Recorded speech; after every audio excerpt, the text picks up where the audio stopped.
મિત્રો અત્યારે જોઈ રહ્યા છો આપણે ગુજરાત મિરરના માધ્યમથી સૌથી પહેલા આપણને સુરેન્દ્રનગર જિલ્લાના સાયલા તાલુકાનું જે ધાંધલપર ગામ આવેલું છે ત્યાં આપણે પ્રખ્યાત એવું ઢૂંઢણીનાથનું મંદિર આવેલું છે. એની બાજુમાં જે મિનટદેવની વાય આવેલી છે તેના સીધા દ્રશ્ય આપણે ગુજરાત મિરરના માધ્યમથી આપણને બતાવી રહ્યા પત્રકાર રિપોર્ટર બાબુભાઈ ડાભી. ત્યારે આપણે સીધા દ્રશ્ય ગુજરાત મિરરના જે વર્ષો પુરાણી જે વાય આવેલી છે તેના સીધા દ્રશ્ય આપણે કેમેરામેનને કેવી કે જે વર્ષો પુરાણી જે વાય આવેલી છે તેના સીધા દ્રશ્ય આપણે ગુજરાત મિરરના માધ્યમથી સૌથી પહેલા આપણે ધાર્મિક વિશેષ જે છે તે આ મિનટદેવ વાય એવી છે કે અહીંયા જે બાઈને ધાવણ ન છૂટતું હોય ત્યારે આ મિનટદેવના પર્શ કરવાથી અને પાણીને અને પોલકું પહેરવાથી તરત જ ધાવણ છૂટે છે તેવી અહીંનો મહિમા છે.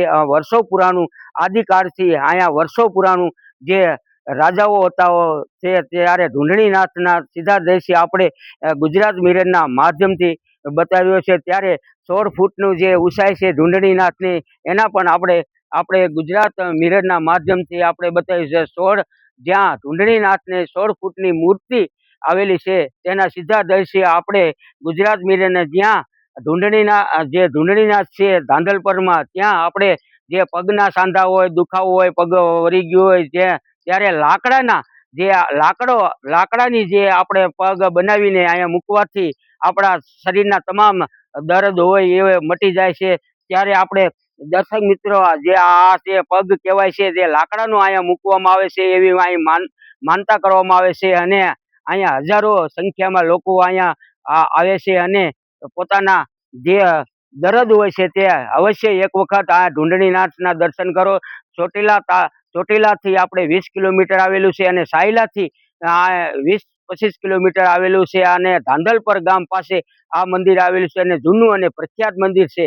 શું તમે જાણો છો ગુજરાતના સાયલા તાલુકામાં આવેલું એક મંદિર જ્યાં આદિકાળથી સાક્ષાત દેવી દેવતાઓનો વાસ મનાય છે? આજે આપણે વાત કરીશું ધાંધલપર ગામમાં આવેલા પ્રખ્યાત ઢૂંઢણીનાથ મંદિરની, જ્યાંની માન્યતાઓ અને ઇતિહાસ જાણીને તમે પણ આશ્ચર્યચકિત થઈ જશો. આ મંદિર વર્ષો પુરાણું અને ઋષિ મુનિઓની તપભૂમિ છે. અહીં સ્થાપિત ઢૂંઢણીનાથની 16 ફૂટની વિશાળ અને ભવ્ય મૂર્તિ ભક્તો માટે આસ્થાનું કેન્દ્ર છે. આ જગ્યા એટલી પવિત્ર છે કે અહીં આવતા લાખો ભક્તોની મનોકામના પૂર્ણ થાય છે. ખાસ કરીને અહીં શારીરિક અશક્તતા અને રોગો દૂર કરવા માટે લાકડાના પગની માનતા રાખવાની વર્ષો જૂની પરંપરા છે. જે શ્રદ્ધાળુઓ સાચા હૃદયથી અહીં માનતા રાખે છે તેમની પીડા દૂર થાય છે. મંદિરની બાજુમાં આવેલો ઐતિહાસિક મિનળદેવ વાવ અને ભીમરિયો કૂવો આ જગ્યાની વિશેષતા છે. આ વાવ સાથે જોડાયેલી એક અદ્ભુત લોકવાયકા છે. જ્યારે માતાને બાળકના જન્મ બાદ દૂધ ન આવતું હોય ત્યારે માતાના પોલકાને આ વાવના પાણીમાં પલાળીને પહેરવાથી માતાને ધાવણ શરૂ થઈ જાય છે. આદિકાળથી ચાલી આવતી આ પરંપરા પર લાખો લોકોની અતૂટ શ્રદ્ધા છે અને ઘણા ટાઈમ ત્યાં એની મૂર્તિ છે અને કોઈ પણ ના પગ દુખતા હોય તો એ પગની માનતા રાખે તો પગ મટાડે. અને બાજુની એક વાય છે, વાયમાં બેન દીકરીને ધાવણ, નાનું બાળક છે ને ધાવણ જો ન આવતું હોય ને ભાઈ તો એને બેનું બ્લાઉઝ પહેરે ને ભાઈ એટલે બાળક ધરાય એવી પડખે બાજુમાં વાય છે. અને આ ધાંધલપુર સાયલા તાલુકાનું ગામ છે, સુરેન્દ્રનગર જિલ્લાનું સાયલા અને સાયલા તાલુકાનું ગામ ધાંધલપુર છે. માનતામાં શું કરવામાં આવે છે? માનતામાં દાદાને મણિદો થાય છે, સમજાઈ ગયું. આહાડી બીજે 52 કિલોની ધજા ચડે. આહાડી બીજ આવી છે ને એટલે 52 કિલોની ધજા ચડી અને ગામ આખું પ્રસાદ લે. મણિદો થાય દાદાની માનતામાં. હાથ પગ દુખતા હોય તો શું એને શેની માનતા રાખે? એ પગની માનતા માનવી પણ એને. કેટલા પગ દેવામાં? એક પગ મેલે, ભલે એક પગની માનતા એક ને બે માનતાઓ મેલે, પગ મૂટી જાય છે.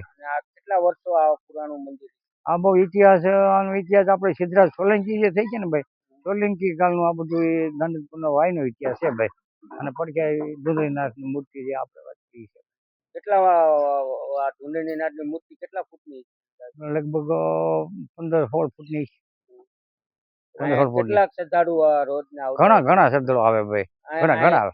આની માનતા કરવાથી શું દર્દ મટે છે? ગમે એ તમને શ્રદ્ધા રાખો ને ભાઈ એટલે તમારે પેટના દુખાવા છે, કોઈ તાવ છે, આ છે, પગના દુખાવા છે, તમામ આપને શ્રદ્ધા જોઈ. મિનટદેવનો વાયનો મહિમા શું છે કે અહીંયા હજારો બહેનો કે અહીં પરસ કરવાથી તરત ધાવણ થશે? એ આપણે મિનટદેવ અહીં નીકળ્યા હતા ને ભાઈ, એ સેમીની વખતનો એને ગમે એ રીતે વાયનો ઇતિહાસ એની હારે સંકળાયેલો છે સિદ્ધરાજ સોલંકી હારે. અને ભીને ભીનું બ્લાઉઝ પહેરે ને ભાઈ એટલે બાળક એને માને ધાવણ આવે એ વાયનો ઇતિહાસ છે સંકળાયેલો સમજ્યા.